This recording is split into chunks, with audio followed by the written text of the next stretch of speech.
Like a dog without a bone and acting all alone.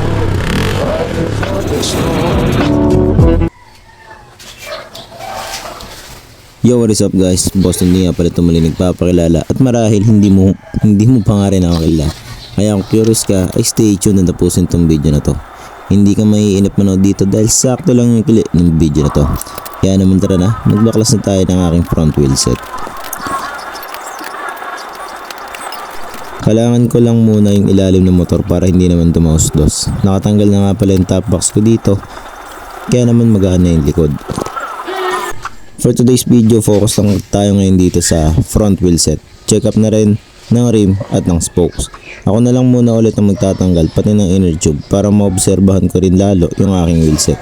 Dahil galing ako sa mga sunod-sunod na plat lalo na sa likod. Minabuti ko na ito na lahat ay ma-examine ko. At syempre sa video na to ako na rin mismo magsisikot ng gulong para malinisan ko rin yung rim set. At muli tayong magpapahigpit ng spokes o ng rayos para ma-align ulit pati na rin yung rim. Tsaka maging pantay sa hulihan na gulong na bagong higpit. At sa magkaibang araw na nagpa-align o nagpahigpit ako ng rayos at spoke ay isang shop lang yung pinuntahan ko. Other than that, wala na. Ilang naman yung ilalabas ko eh. Maliban sa pahangin, yung pagpaparayos. Pagka-uwi ko naman ng bahay ay nagsimula na ako maglinis ng aking mga binaklas para mabawasan lang yung mga dumi na pwede pang matanggal.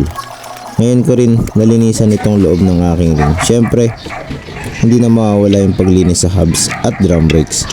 Pagkatapos magpatuyo, ay nag-apply na ako ng grasa sa mga moving parts para iwas stock up at swabe lang ang galaw. At alam mo ba kung ano ang kinagandahan kapag meron kang sariling gamit? Pwede kang mag-DIY at kalikutin yung sarili mong unit. Kalat po. Boston din nga pala muli nagpapakilala.